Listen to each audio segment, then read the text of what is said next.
Hello and welcome to my channel. My name is Chrissy Hodges, advocate for OCD, in particular Pure OCD, the community name for individuals who have intrusive thoughts and mental rituals. It also happens to be the name of my memoir, Pure OCD, The Invisible Side of Obsessive Compulsive Disorder.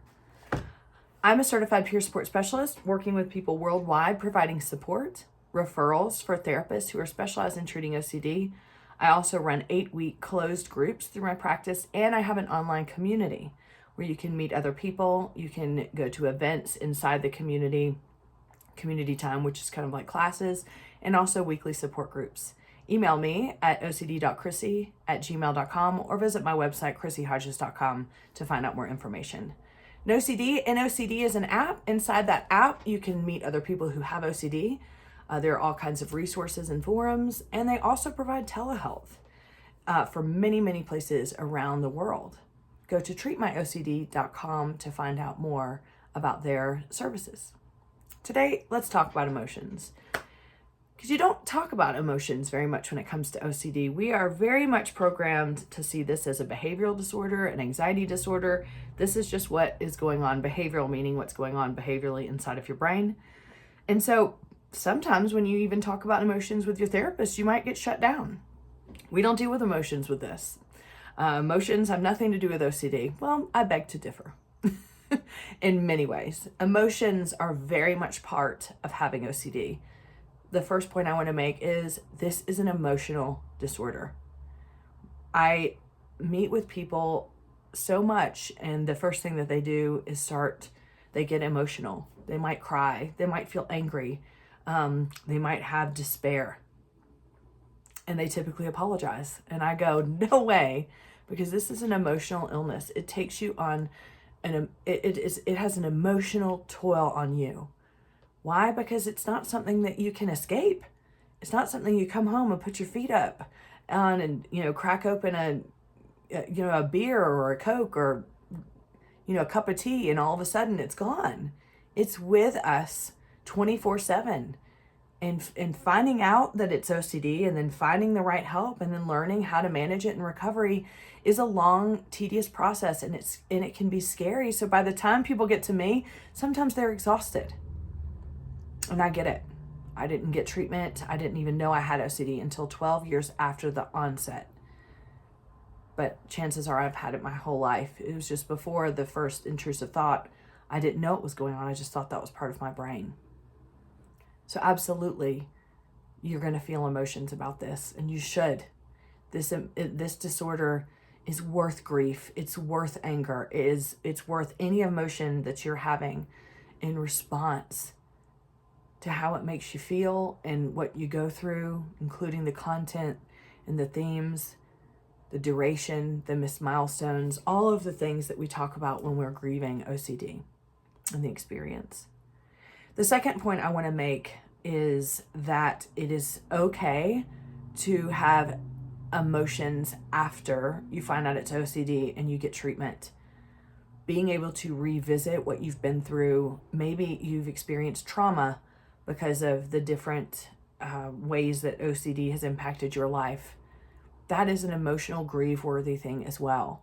So going through the grief process, even after you have had effective treatment, or if you've learned how to manage OCD, or just discovering that it is OCD, whether that be by a therapist or on the internet, it's okay to grieve. It's okay to have these big emotions as well.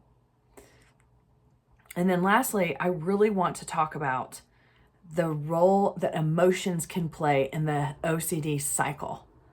Now, this is an interesting topic that you don't hear about a lot. I really only heard about this from Dr. Steven Philipson. He had done some sort of podcast. I don't know if it was I think it was with Stu, but I'm not sure that if it was available to the public. It might have been something I'd gotten years ago. But he talks about all the different emotions that are involved in the OCD cycle. So typically what you're going to see when you are doing your Google research, when you're on Dr. Google for OCD, is you're going to find out, okay, you have these intrusive thoughts, and then you have anxiety, and then you do these compulsions, right? And so if we were to look at that cycle as just the clockwork way that OCD shows up, a lot of us would be screwed. And the other thing is also, if you're comparing your experience with other people's experience that you're reading about on the web, we're also screwed. Because the more you try to compare or morph, or you need your experience to be like other people's, so you know you have OCD, because as we know, the secondary fear of OCD is that it's really not OCD. The farther away it's probably going to seem or feel, or you're not going to be able to pinpoint things that are like the standard diagnostic criteria. That's the whole thing. The more we're relying on emotions, you've seen me do videos and posts about this, the more you're relying on emotions to prove that you have OCD, the more elusive those emotions are going to become. That's not fair, is it? But it just is the way it is. Let's take disgust, for instance.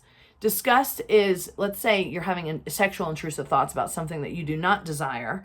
However, we'll use incest, for example. If you're having incest intrusive thoughts and you are thinking to yourself, the last thing I ever want to do is have sexual feelings towards these family members, but I do, and I feel disgust, and the disgust is comforting to me. As long as I have disgust, I know I don't want this, and that feeling helps keep me safe from these intrusive thoughts. Now I'm starting to rely on disgust. So I'm going to even test or check things, like I'm going to, hug my family member and make sure that I get disgust. Well, what happens when the day comes that disgust is not available to you? Then all of a sudden it's, oh no, I can't get disgust. I don't have disgust. That must mean that the OCD is real. This is why it's so important to not rely on emotions to prove that you have OCD, because eventually those emotions are going to become desensitized, or OCD is going to be like, well, I'm not going to show you disgust. Now you're going to have nothing, and now you're going to be right back in the cycle. So relying on emotions is dangerous territory. But there's also something else I want to talk about. I want to talk about when you do read or you think about your OCD experience, and it's, okay, I have intrusive thoughts and anxiety, and then the anxiety, I do the compulsions. Well, what if you don't have anxiety? This can happen, just like the disgust example that I just told you. After a long time of having a theme, or not even a long time, if you're just seeking out anxiety, it might not be there. But there is something in place of it. So what is in place of it? And this is where other emotions can come in. And other emotions can be substituted for anxiety that pull you into the cycle. There's lots of them, but I'm just going to name a few. Disgust is one of them. So if you are working on, or looking for whether something is or isn't OCD, and all of a sudden this feeling of disgust continues to pull you in when you don't want it to be pulled in, then all of a sudden disgust becomes the kind of the catalyst for the whole thing to spin off. Sadness is a big one. Sadness and despair is something that a lot of us feel and is not talked about enough. When you have an intrusive thought, and if you're not having anxiety, you might have sadness or despair. Oh my gosh, my life will never be the same. What if I can't get over this? What if this is the one that takes me down? I wish I had my old life before this theme. Things were so much better. I didn't appreciate it. Then the despair and sadness can be so tricky, because you're looking for anxiety. And sometimes when sadness replaces that anxiety, you think to yourself, oh no, this is real this time. I'm not having anxiety, but I have this horrible despair. And despair shows me there's no way out. Despair is a very tough emotion, because it will make you think there's no way out other than being miserable. I have had despair over the last, I would say, 5 years in dealing with OCD when it latched onto physical stuff in my body. The despair piece was the emotion that pulled me in. It wasn't anxiety. I stopped having anxiety. And so that's why I could not recognize it as being OCD. Instead, I would get this pain in my foot that would prevent me from being able to do the things that I want. And, when I would think to myself, everybody's saying this is OCD, but I'm not anxious. I'm just having this horrible sadness and despair. I can't be like this the rest of my life. I don't want to be like this. I'll never be the person I want to be. Doesn't that sound familiar? That's the OCD cycle. But I wasn't seeing it because anxiety wasn't present. It took me a really long time to realize that feeling of despair could pull me in and keep me stuck. Anger is another feeling that can keep you pulled in. I'm trying to think. Well, just about any feeling can pull you in. So the battle then becomes, how do I pull apart this feeling that is overwhelming, that doesn't feel like anxiety, and I can recognize that I'm doing compulsions, but it doesn't matter because I don't have the anxiety. How do I recognize that this feeling is the one that is perpetuating the cycle? For like shame and guilt, for one thing. I mean, shame and guilt are just bred, like bred emotions to just make you feel like shit, right? And so when you're having, especially when you're having intrusive thoughts about taboo stuff, and that shame is so pervasive and that guilt is so pervasive, how do you combat that? Okay, I'm doing everything that I can, to stop the compulsions, but this shame and regret is, shame and regret is a bar in downtown Colorado. That's why I just said that. It's a really cool bar, actually. If you're in Colorado Springs, go to Shame and Regret. It's like a little speakeasy. It's so cute. Anyway, shame and guilt. Shame and guilt is one of those things that it's so hard to resist, right? Because it's your brain trying to tell you you've done something wrong or you're a bad person. And so if you're not having anxiety, or even if you're having anxiety with the shame and guilt on top of it, it's going to be really, really difficult to say to yourself, oh, these are the emotions that keep pulling me into this cycle. So now I'm just going to allow the shame and guilt to be there. What? That's a hard emotion to sit with. Shame and guilt. You don't want to. You want to get rid of that. You want to find out that you aren't a bad person or you didn't do anything wrong. But let's face it, when OCD comes along, there is no way of finding those things out. And so shame and guilt can just sit there for years and make you think, well, as long as you have these feelings, you need to figure out how to solve it or you can't move on with your life. They are replacing anxiety. And so talking to your therapist about that and saying, you know what, I think these emotions are the most prevalent ones that are pulling me into this cycle. Doing some exposure response prevention, acceptance commitment therapy around that, being able to see that those emotions, all the ones I mentioned and so many more, grief, there's all kinds of emotions that can pull you into this. Seeing that those are the emotions that are triggering the cycle. It's not anxiety anymore, or it might be, and they might be co-occurring. Being able to see those are the ones that are pulling me in, and it is so hard to resist. It's so hard to resist doing the compulsions because I just want those feelings to go away. This is where it's so important to recognize the full cycle and the pattern of what's going on with your OCD. If you can recognize that shame and guilt or grief or anger is the emotions that are pulling you in, make that part of your exposure. Make sure that you're bringing the feelings in along with the images and the thoughts, because that is what's triggering this whole cycle. If you didn't have the feelings, you wouldn't be in the mess with OCD, right?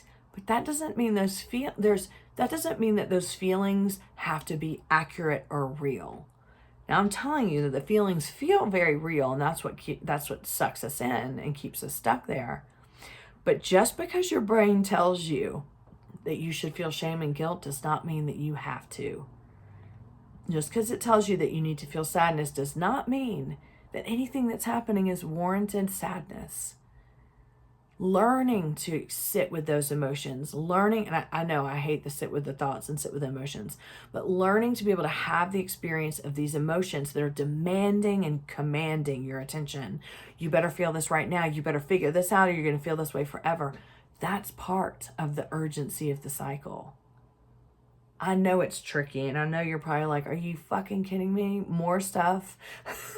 But this can be so important if you're feeling stuck. If you do feel like the shame is too big, the guilt is too big for me to seek treatment or to get deeper in recovery, what if the shame and the guilt and the sadness and the disgust and all that, what if all that is the barrier? What if that's in the way? And we know, as you've seen in my previous videos and the OCD stories I did, shame is a barrier to treatment. So it's really important to start recognizing what these emotions are and to not be afraid of them. You are strong enough to handle these emotions, whether they are legit or not. You are. And the way that you do that is to practice experiencing them, to allow yourself to experience them, and to see that you're going to be okay on the other side. You can complete them. You can let them be with you, and they aren't going to torment it or torture you. I regularly practice experiencing emotions, as stupid as that sounds. I do, because I am not hardwired to be able to experience emotions and allowing them to be there and to see that I can get all the way through and be okay. It is okay to practice this. So I hope this was helpful. I know it's kind of a confusing topic, but I talked to clients about this a lot, and it is eye-opening for a lot of people. So I hope that is how it hit for you as well. For my services, go to chrissyhodges.com. I do 8-week closed groups, peer support, referral consultations, and I have an online community. For NoCD services, which is with telehealth with ERP, and they also have an app with all kinds of resources inside of that. Go to treatmyocd.com or find the app at NoCD. Bye-bye.